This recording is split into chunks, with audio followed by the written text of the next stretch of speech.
And welcome in here to a special edition of Beyond the Bases. Steven Strom, Kyle Sielaff. We are very lucky to be joined by the newest Miami Marlins. We have Meyer with us, the 10th overall pick, and we have Kemp Alderman, who was the 47th overall pick. Fellas, welcome to Miami. How you guys doing today? Thank you very much for joining Kyle and I. Doing great. Doing awesome. Thank y'all for having us. All right, so give us the we'll start here with Noble. When you got the call, give us the night that you had when you got drafted. I mean, it was pretty crazy. I was in that green room back there, and it's not very fun not knowing where you're going. So to get that call and be like, hey, how's Marlin sound? I mean, that was wave of relief. Just like, thank God. I mean, and it's a great place here already, so I'm loving it. Great pictures. Yeah, very. Kemp.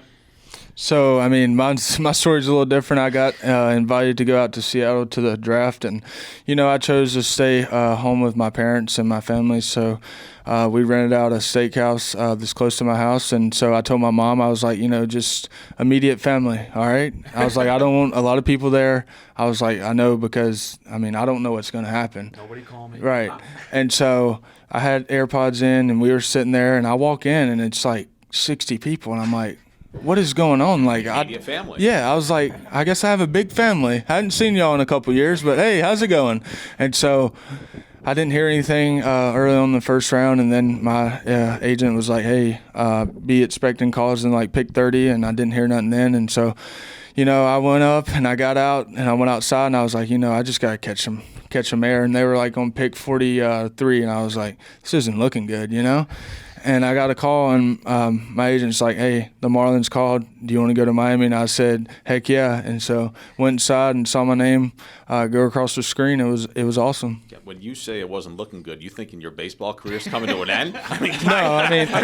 You're really good. When I say it wasn't looking good, I was expecting to maybe go on the first day, and I had all my family there, and I didn't want to not get called on the first day, and then kind of feel like a bum to the family. So come on now. Yeah. More pressing matters. What was on the table? What were we eating at the steakhouse? And how do you eat your steak? Yeah. If you want me to be honest with you, I didn't eat that whole day. Nervous. I wasn't nervous. It's just like I'd go to eat and I had a bug in my stomach. I drank a lot of coffee, but I couldn't eat. So everybody was eating their steaks and, fish and all that. And I was just sitting over there like watching the TV because I had friends that, were getting drafted in the first round. And, I wanted to watch that and, experience that so I can tell them, hey, congrats, This is why I never wanted to go to the draft, by the way. I couldn't stand that feeling, so I'm all set on that. This is, 4 minutes always tough to do a pod, but we're going to try to make this as natural as possible. But Noble, you're from Oregon. Give us a sense of your childhood and growing up, because you guys are both from separate places in America. So let's start with Oregon and your parents both being engineers. Mm-hmm. Yeah, so grew up in Oregon, stayed in Oregon, been there my whole life. Traveled back and forth between Arizona and there because that's where really the good baseball is, or like club baseball at least. Sure. But yeah, I've been to Florida a couple times, or maybe twice. Never been to Miami, never been to Jupiter, so it's all pretty new to me. But as far as growing up, just played 3 sports: basketball, soccer, baseball. Baseball being the main one. But stopped basketball and soccer just to focus on baseball. I went into my freshman year, I was throwing like 78. I was 6 foot, 140 pounds, just string bean. And then next thing you know, I'm at the end of high school. I'm 6'4", 6'5", 200 pounds. Where do you get the height from? My dad's 6'5", and my mom's 5'3", which is funny, but her dad's tall, so sure. I got that gene, which really helps. But yeah, so grew a lot. I went from 78, and I've hit 101, so bit of a jump. Yeah, I'll keep climbing. Holy cow. You guys are 2 totally different guys. He's got maybe 100 pounds on you. He's twice in me. We saw you crushing baseballs out there, Kemp. But let me ask you this. You went the college route. You won a national championship. You're as green as they can be, Noble, right out of high school. I'll start with you, Kemp. How much did college transform you into the person that you've become that has now given you this opportunity? Right. So out of high school, it was the 2020 COVID year, 5-round draft.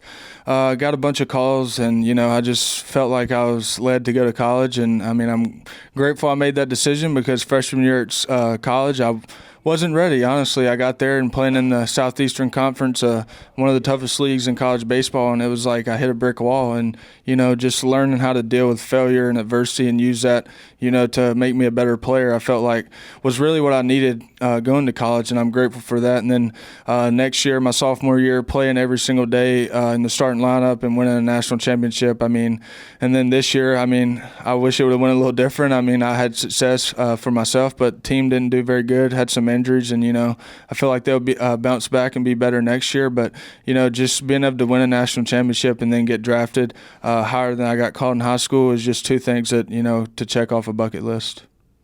Is this overwhelming for you, Noble? I don't know. I'm still kind of just taking it in. You never really thought about college, knowing how high you were going to go in the draft. Well, I know absolutely did. Yeah. You were committed to Vanderbilt, right? University of Oregon. Or Oregon. Yeah, Thomas is the But Vanderbilt. Yeah. was there ever a thought that you would go, especially when you started to learn like how high you'd probably go in the draft? Guys of your stature really don't ever go to college. There was consideration, but Yeah. I was more excited to play pro ball, I would say. But the coaches at Oregon were tremendous. They're wonderful people. They had a really good year this year. The facilities are absolutely awesome. But really, I didn't expect to. I was expecting mid-major, hopefully, as a hitter, going into my freshman year, and then all of a sudden I realized, I kind of throw pretty hard, and then it all kind of came together. Wow. What was the moment? Everyone usually has a moment where you think, I can do this for a living. What was both of yours? Well, I've had 2 or 3. It's all just random velo jumps. My freshman year, I was throwing 82, 83, and then I go to an event down in Georgia. All of a sudden, I'm 88. And then a year and a half later, I had maybe hit 91 before. I go down to an event in Los Angeles. All of a sudden, I'm 94.6. And then go to PDP last year, and I hit 95 once. Sure. And I didn't throw a single pitch below 96 in my second outing, hit 98, and then just kept on climbing from there, slowly gone up to 100, and then this past season hit 101. Unbelievable. Yeah. Kemp? I think the thing that, when I was in college, when I hit the walk-off my freshman year against LSU, it's about the only thing I did that year to help the team win. Wasn't very good. And then last year playing on the highest stage of college baseball, knowing that you can play in Omaha in front of 30,000 fans, and you can't hear yourself. You could talk to yourself in the batter's box and you don't hear it. And, I feel like getting those games and experiences under my belt has just, helped me and mold me to the player I am today. Has that money hit the account yet, boys? No, not yet. Because I got some ideas of what we could do with it. The 4 of us could take care of that. We got some big things we could take care of here. They're laughing back here. So you guys are going to Jupiter. College is kind of structured in the sense that they kind of tell you what you're going to do, where you're going to be within reason, and how you're going to do it. In high school, this is a totally different experience for you, for either both of you, but whoever wants to start first. Do you feel like this is going to be a big jump going off on your own to start this professional career? Yeah, absolutely. Especially compared to high school, it's completely different. You're kind of thrown out there and just kind of expected to play, get better. But that's really what has me excited. Is I kind of get a little bit of independence. I get a chance to prove myself versus high school. It's you have the top guys in the class. They kind of they play pretty well against their local competition. So to have that chance to prove who I am, that I work hard, that I play well. I'm pretty excited for it. Yeah. This is really cool for me because it's 2 guys at 2 totally different experiences, and you guys both go top 50 in the draft, Pretty but incredible, two totally separate paths. College is different. It had some more structure, but you were told kind of what to do, when to do it, and how you were going to do it. But now this is a jump for you, Kemp, to start your professional career. Right. I think college was really helpful for me. My whole life I've traveled playing baseball all over, the United States. And so I'm used to this life, staying in a hotel, sleeping in a hotel, traveling, played summer ball my freshman year and sophomore year at college. So living with a random host family, traveling every day on a bus to play. Playing in the Northwoods League where you're getting home at 3, 4 o'clock in the morning, waking up at 10 to go hit at the field before a game. I've experienced that, and I think that's why college was really good for me because, Noble might be more mature than I was out of high school, but I would have, sank very fast. And so I think just going to college and, at Ole Miss, I mean, it was kind of you were kind of the decision was left up to you. Like there was things you were told to go do, and I mean, it was kind of up to you how good of a player you wanted to be, and trying to do things on your own. And so, I mean, I feel like it won't be that big of a jump off the field. I mean, on the field, I feel like the SEC has got me pretty well prepared, and we'll see how it goes. Looks like you go toe to toe with Skip in the weight room too. Holy cow. We had a pretty good strength and conditioning coach at Ole Miss, so hats off to him. I could ask you guys a million things. What's the one meal you're going to miss from back home now that you got to do this on your own now? We cooking? What are we doing? Ramen noodles. I mean, I like to cook. I mean, I'm not a picky eater. Being from the deep South, Mississippi, I mean, you eat whatever. What's your favorite home cooked meal though? I like vegetables that's straight out of the garden. Vegetables with just any type of meat. I mean, chicken, whatever, steak, but vegetables out of a garden. You got a garden? You got a piece of property? My grandma does, yeah. So. Noble. Well, my mom's Vietnamese, or half Vietnamese, and they have a pho, which is Vietnamese soup. Oh, yeah. And I'm going to miss that. That's so good. There's some good pho about 20 minutes south of here down in the Dadeland area. I've never had. Were you saying pho? PHO, pho. Yeah. Never It's had. very good. Super It's good. very delicious. Beef broth stew, I believe. Yeah. Now, can you make that on your own? No, I wish. I can make some good pasta, though. Yeah. That's about it. You can boil it? That's a good Yeah. start. Wow. Yeah. Right. Just making sure. So you guys are going to Jupiter now. I mean, you guys fish or anything? We doing any fishing up there? Are you guys beach guys? Yeah. I mean, being from Mississippi, I've never really been to the beach much, so it'll be a new experience in my life. So I love it. It rains all the time. Yeah, you go to the beach, all of a sudden it's thunderstorms, and you got to turn right back around. Do you guys model your game after anybody? Yeah, I mean, I like to model the way I play my game from Hunter Renfro, him being from being from a small town in Mississippi as well. Watched him play in high school, college, and watch him a lot now. And then hitting Pete Alonso. So I like Jacob DeGrom. I mean, it's hard not to like him. Only Stay issue. more healthy for us, brother. And then Charlie Morton. I'm a big fan of him. High Got a spin. good curveball? Yeah. How many You'll pitches see in it. a row? 4. Fastball slider, changeup curve. You guys know anybody else that got drafted? Anybody else in the system? I know Fortes went to Ole Miss. I mean, I know some guys that play for the Marlins. T.J. McCantz's brother, Jordan McCants, is in low A. Then I know Tanner Allen, of course, because he played at Mississippi State. We have mutual friends. And then David Bradshaw, he played at a community college close to my hometown. And then, of course, Nick Fortes. So, and then Justin Strom, who got drafted from Southern Miss by the Marlins. I mean, I've known him because he lives close to where I'm from. Let me ask you this: what was any players come to mind when you think of the Miami Marlins? When you think of the organization? When you're younger, do you have any players that you think of? Yeah, I mean, Nick Fortes, of course. He plays for him now, comes back to Ole Miss, played there, and then Giancarlo Stanton.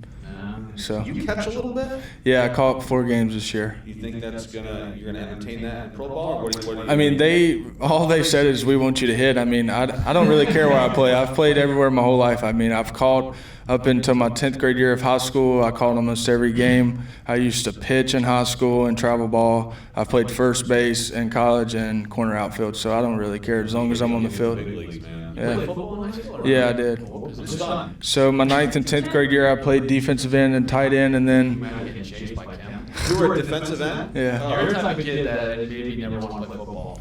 Well, I mean, I went to a small private school, so like I was probably like one of the biggest ones on the team besides the offensive lineman. And then my junior and senior year, I played linebacker, nose guard, ran the Wildcat at quarterback, fullback, slot receiver, bunch of positions. So. You mean Lane Kiffin? No, I had a conversation with Matt Luke once. That was the old coach at Ole Miss. And then Kiffin came in and never heard from him. So I said I'll just stick with the baseball route. Yeah. You hooped in high school? Yeah, freshman year, B team. That's B team. I But you were wasn't 6 that foot. good. Yeah, 5'11", 6 foot. But it's 140 though, so I'm getting bodied. In Oregon. Basketball and football. Yeah, there's not a whole lot of baseball. I mean, with Were you a Mariner guy? yeah. With Oregon State's kind of emerge into like national championships. Then it started to like pick up, but I mean, still pretty small. How far is Seattle from you? About 3.5 hours. Oh, so you got to go. Yeah. Remember how many notable games growing up? Remember your first major league game when you saw that grass? I wish I did, but I know because we went up there a ton. Because like there's a row of 4 down the right field corner. Like as soon as it starts to hit the bank and go like way foul, a row of 4 of my family would like get those 4 seats. So we see Ichiro right there on right field. Big Raul Ibanez fan growing up, Felix, all those guys. Yeah, That could be you doing the K signs out there. that could be fun. You go to big league games growing up? Yeah, so being like 4.5 hours from the Atlanta Braves, so I'd go and watch them. Always loved watching Chipper Jones growing up, and one day he kind of crushed my heart. I was a little kid. My parents took me to the game with my brother, and we stood outside the clubhouse, like where they park, and got almost every autograph. And, you know, Chipper didn't have a very good game, and comes out, honks his car, cranks it up, and just gets in and drives off. And I was like, man.